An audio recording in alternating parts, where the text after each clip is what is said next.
Olá, meus amigos! Nós estamos aqui mais uma vez na nossa série no livro A Família em Meia Tormenta, como a cruz redefine o lado, do Dr. Russell Moore. E no último episódio a gente falou sobre a nossa família em Cristo, sobre como a igreja deve ser uma família, e foi muito especial. Sério, se você não assistiu, vai lá assistir. É um dos episódios mais importantes dessa série e é muito importante pra gente. Hoje a gente vai falar sobre papéis de gênero, a gente vai falar sobre homens e mulheres crucificados com Cristo. Esse é o Família Diante do Calvário.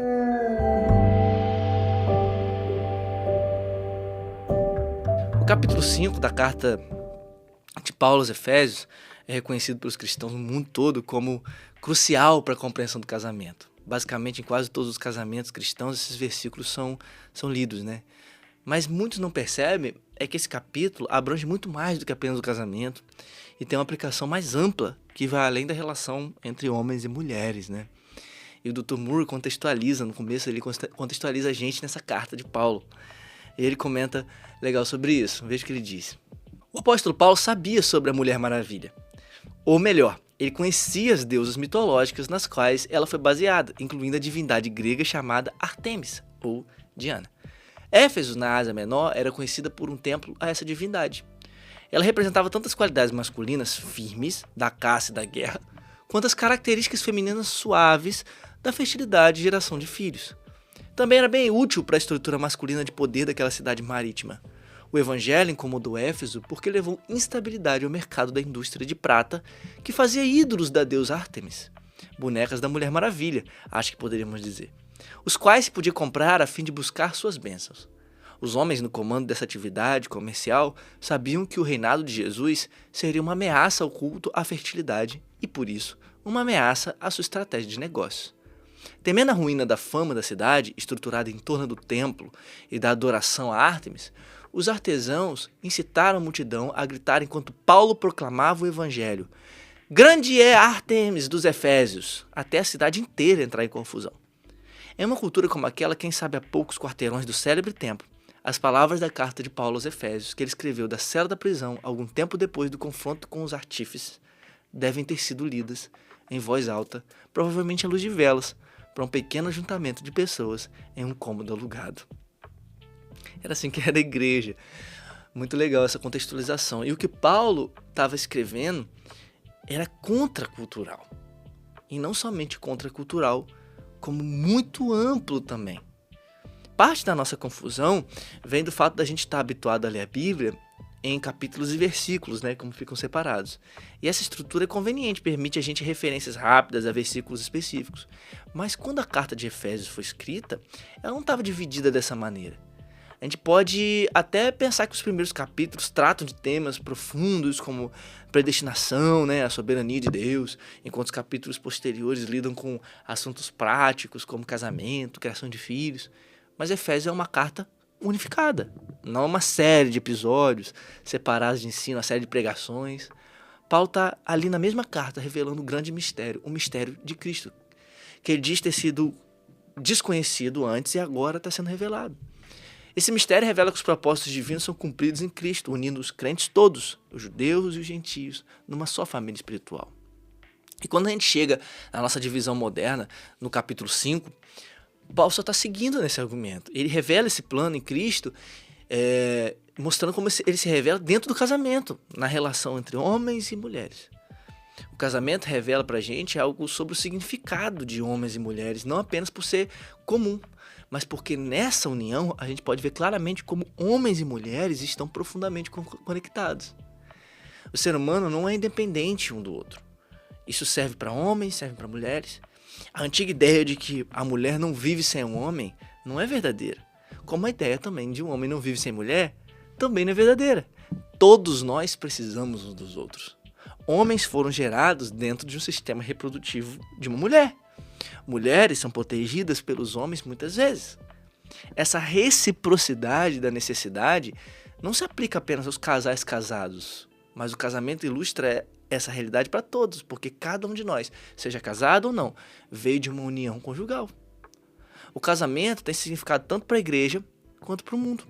Mesmo que não consideremos a Bíblia como uma autoridade, a gente pode ver o princípio verdadeiro por trás das afirmações da Bíblia. A sexualidade influencia cada geração de maneira significativa. Mesmo sem necessidade de persuadir as pessoas, elas se envolvem em relações sexuais para assegurar o futuro da raça humana, isso é comum. Há uma força em ação que atrai as pessoas para a união sexual. As culturas humanas, elas, ao longo dos milênios, têm concebido diferentes ideias sobre casamento, mas a formação de casais é uma prática universal.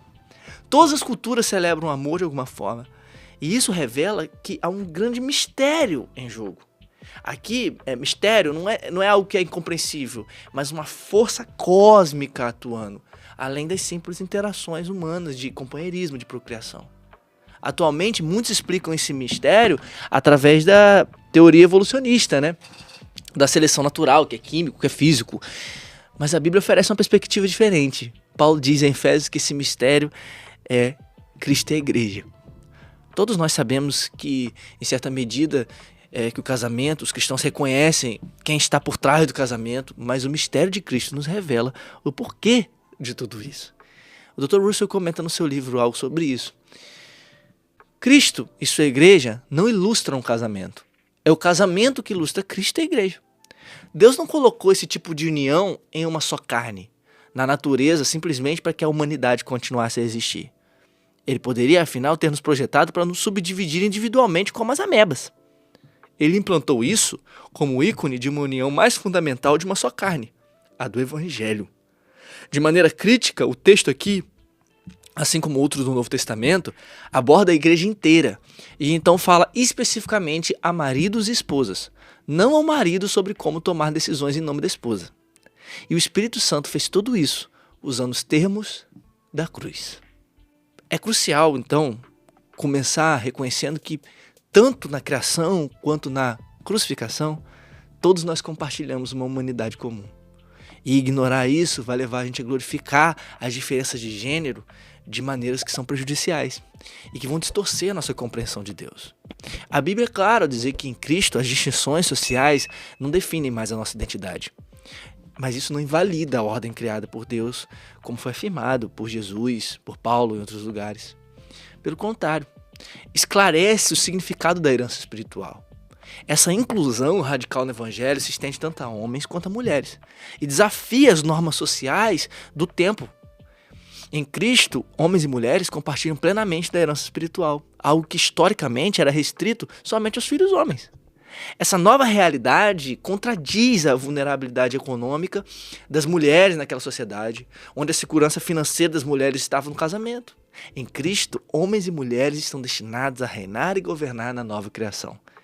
E isso reflete a verdade bíblica de que ambos foram criados à imagem de Deus, compartilham de uma dignidade igual diante de Deus, mas também a responsabilidade comum foi dada por Deus sobre a criação. Na cruz, Deus restaurou uma missão e uma herança para toda a humanidade. Não é limitada por distinções de gênero, de status.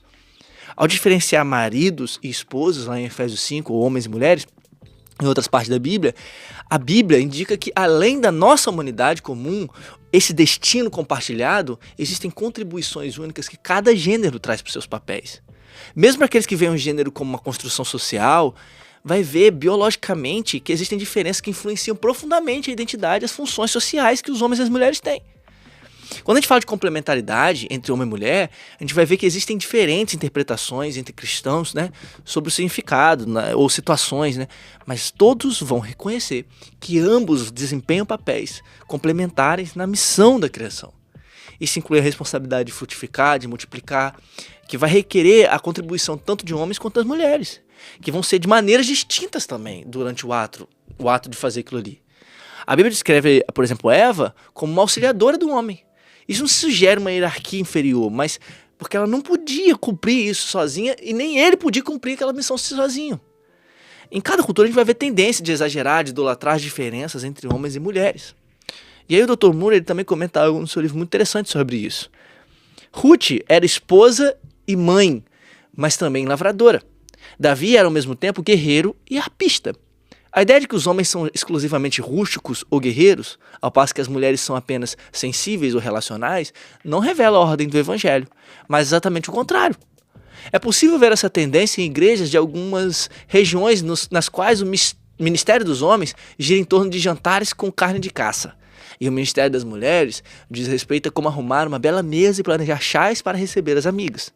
Há lugar para enfatizar os dois lados? É claro que sim. Mas nós precisamos compor nossas categorias do que significa ser homem e mulher com base nas escrituras, não em estereótipos culturais. Em alguns setores do cristianismo, Nimrod e Lameque seriam categorizados como masculinos, ao passo que a ordem de dar a outra face, após ser golpeado, seria rotulada de feminina. Em tais casos, a masculinidade e a feminilidade são definidas por ídolos, não pela cruz. A masculinidade moldada pela cruz não caminha com o gingado de Esaú, mas com o manquejar de Jacó. A feminilidade moldada pela cruz não é acompanhada pela sofisticação da mulher de Potifar, mas pela proeza ao ensinar a Bíblia revelada por Eunice e Lloyd. A gente fica confuso com esses estereótipos. É claro que há diferenças entre homens e mulheres que estão relacionadas, às funções. E todos os cristãos, são chamados a desempenhar algum aspecto, de ser pais espiritual, de parentalidade espiritual, seja na igreja ou seja na família. Os homens são capazes de cuidar? Sim. Jesus se comparou a uma galinha que protege os seus pintinhos, mostrando o cuidado dele com os discípulos.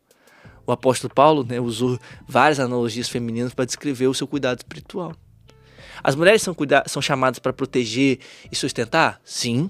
Jael, por exemplo, defendeu o seu povo com ousadia.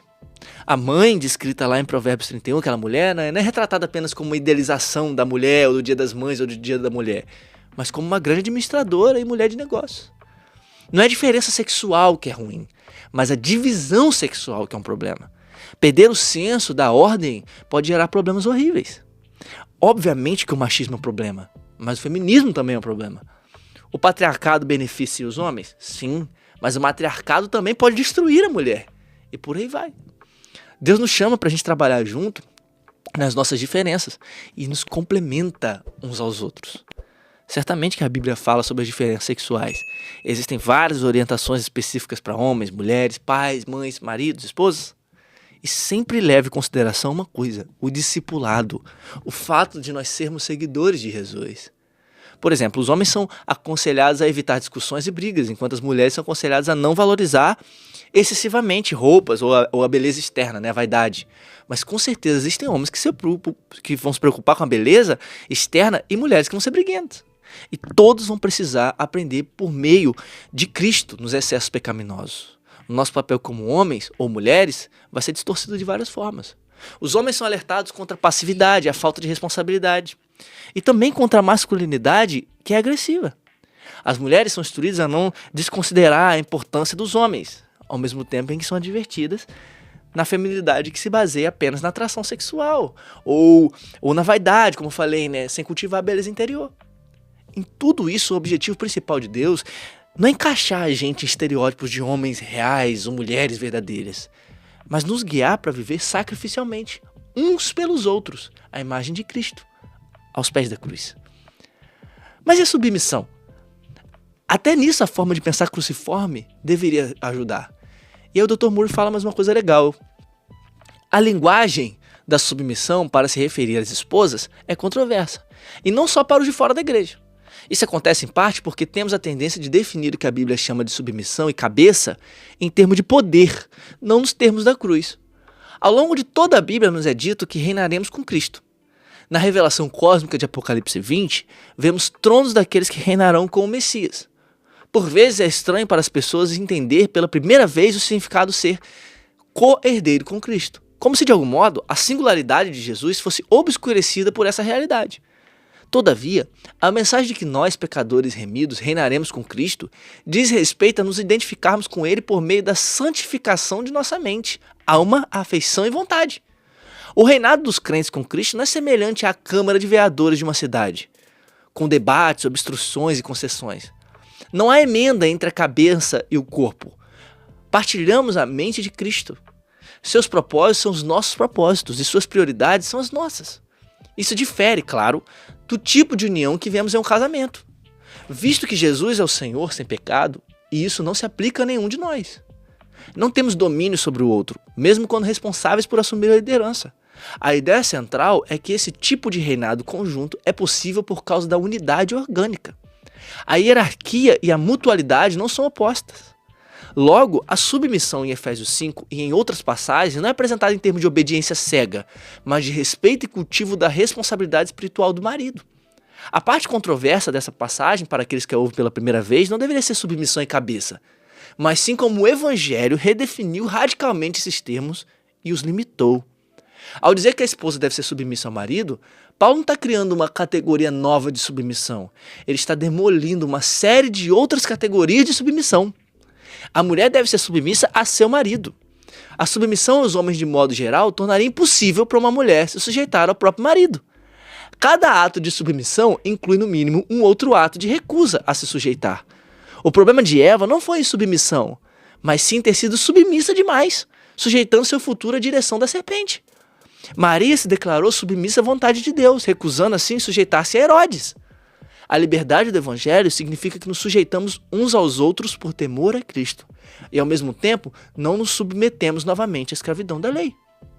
Em nenhum momento as mulheres foram chamadas a se sujeitar a qualquer namorado ou amante, nem aos homens simplesmente por serem homens. Em vez disso, a esposa rejeita todas as outras possibilidades a fim de se apegar ao próprio marido. O casamento moldado pela cruz é aquele no qual a esposa cultiva uma atitude voluntária de reconhecimento da liderança espiritual.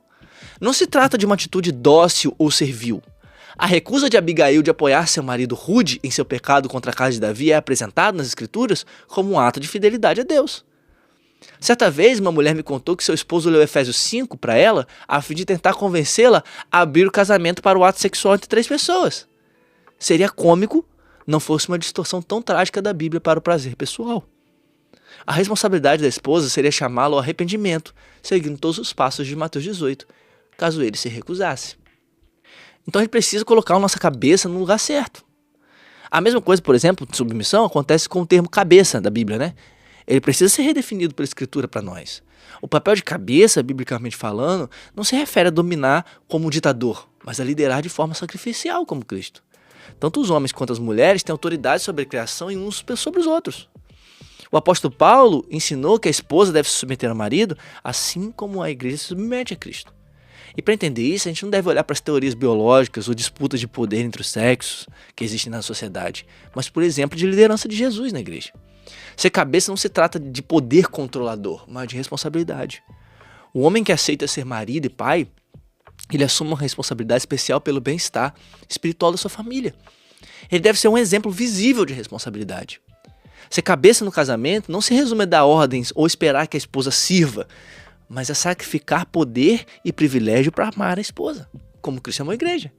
E como que Cristo amou a igreja? Se entregando por ela. O papel de liderança e sacrifício exemplificado por Cristo na igreja se destaca pelo seu compromisso supremo de dar a sua própria vida. Ser cabeça no contexto do lar não se resume a ter comodidades como comida pronta ou serviços feitos sob demanda, o pé lavado. Envolve principalmente um compromisso contínuo de sacrificar desejos pessoais em prol do bem da família. Em muitos casos, ser líder pode parecer o oposto do que o mundo entende como poderoso e ser igual à cruz de Cristo. O mundo vai entender governo pelo domínio, pela força, mas o Evangelho revela um relacionamento baseado no amor e na fidelidade, não na dominação. Da mesma forma, ser cabeça no lar não é exercer domínio autoritário, mas liderar com um sacrifício como Cristo fez com a igreja. Um verdadeiro líder no lar, uma verdadeira cabeça, não apenas dá ordens, mas busca o bem-estar da família. Isso pode ser visto quando o marido enfrenta os seus próprios vícios ou sacrifica os seus planos para apoiar os sonhos da esposa. Como ajudá-la, por exemplo, a realizar o sonho de ser mãe. Essa liderança se manifesta não pelo controle, queridos, mas pela disposição de assumir as responsabilidades difíceis e guiar com amor e cuidado a família. Entender o conceito de cabeça na perspectiva das Escrituras não vai se resumir a quem tem o poder da decisão, mas a quem carrega o fardo do sacrifício pessoal. Revela mais sobre o nosso entendimento do Evangelho do que sobre as nossas inclinações egoístas. A liderança cristã, ao contrário dos modelos mundanos, é fundamentada sempre no serviço e no sacrifício pessoal. Jesus ensinou isso aos seus discípulos. Às vezes vai haver maus entendidos sobre por que as Escrituras abordam certos temas, levando algumas pessoas a pensar que a Bíblia apoia uma visão patriarcal, ou antiquada da família. Se a gente entende patriarcado como uma dominação masculina sobre as mulheres, então os princípios lá do Novo Testamento, familiares do Novo Testamento, vão ser claramente contrários a isso. E até mais progressistas do que muitos aspectos da nossa sociedade moderna. Por exemplo, no primeiro século, o cristianismo era atrativo e capacitador para as mulheres. As mulheres tinham um papel fundamental na igreja naquele tempo. Havia uma taxa muito alta de conversões femininas, e isso ocorreu porque as mulheres encontravam na cultura cristã uma posição mais elevada do que na sociedade daquele tempo, a sociedade greco-romana em geral. Embora a nossa sociedade tenha progredido em reconhecer a igualdade ou a dignidade das mulheres em muitos aspectos, como na conscientização sobre o assédio, né, em comparação com as décadas passadas principalmente, a gente ainda enfrenta sérios problemas. As mulheres continuam sendo vítimas de brutalidade em regimes opressores ao redor do mundo, políticos. São frequentemente sexualizadas, são objetificadas. Até mesmo em sociedades que se consideram progressistas. Na verdade, no meio das sociedades mais progressistas isso acontece mais. O aumento dos distúrbios alimentares entre as jovens, a pressão para atender os ideais de beleza impostos pela mídia, são todos indicativos de problemas mais profundos que as mulheres enfrentam. Infelizmente, a gente vive em uma época marcada pelo abuso sexual, pelo estupro, pelo tráfico de mulheres, pelo tráfico de meninas. Uma cultura que, por vezes, celebra comportamentos masculinos que são prejudiciais. Hoje, por exemplo, falar de masculinidade é extremamente complexo, porque a gente tem por aí tantos movimentos e pensamentos, a gente tem tantos extremos de todos os lados. A exploração das mulheres, por exemplo, assim, através dos homens, né, não é apenas um problema fora da igreja, mas também dentro da igreja. Paulo alertou sobre homens que, disfarçados de fiéis, vão explorar mulheres para os seus próprios interesses sexuais. O abuso sexual cometido por membros da igreja contra mulheres, contra crianças, é uma das vergonhas assim, mais graves da história do cristianismo. E aqueles que vão ignorar isso, que vão encobrir esses atos, não vão ser apenas cúmplices dessa injustiça, mas também estão distorcendo o verdadeiro evangelho de Jesus. Por causa da queda, por causa do pecado, homens e mulheres vão enfrentar desafios significativos ao tentar se relacionar, gente. Especialmente quando as diferenças sexuais, ao invés de serem vistas como irrelevantes, vão se tornar símbolos exagerados da própria identidade. O que acontece no nosso tempo. E o que vai curar tudo isso é o evangelho verdadeiro aplicado na forma de viver da comunidade de Cristo. A vida como homens e mulheres nos lembra da nossa interdependência. Cristo e a igreja não competem entre si, eles não se escondem um do outro, eles se completam. A nossa jornada como homens e mulheres vai nos lembrar que toda a história se encaminha para um futuro de celebração e união como uma festa de casamento celeste. Não é uma simples cooperação corporativa ou um parque de diversões. Então, quais são os seus conceitos sobre ser homem ou ser mulher? Eles estão sendo colocados à luz da Bíblia? E é sobre isso que a gente vai ter que pensar. É sobre isso que a gente vai ter que imaginar. O seu conceito de masculinidade e feminilidade é bíblico? Ou o seu conceito de feminilidade e masculinidade é cultural? Pense sobre isso. A gente vai ficando por aqui. E você já sabe, né? Se você está gostando desse conteúdo, curta. Se você tá achando esse conteúdo importante, compartilhe com alguém. Se você não é inscrito no nosso canal, se inscreva, vai ser muito importante pra gente. Comente aí embaixo o que você tá achando, qual é o seu conceito de feminilidade e masculinidade, o que você acha sobre isso, e a gente vai conversando aí, tá bom? Fique com Deus, Deus abençoe você, até mais.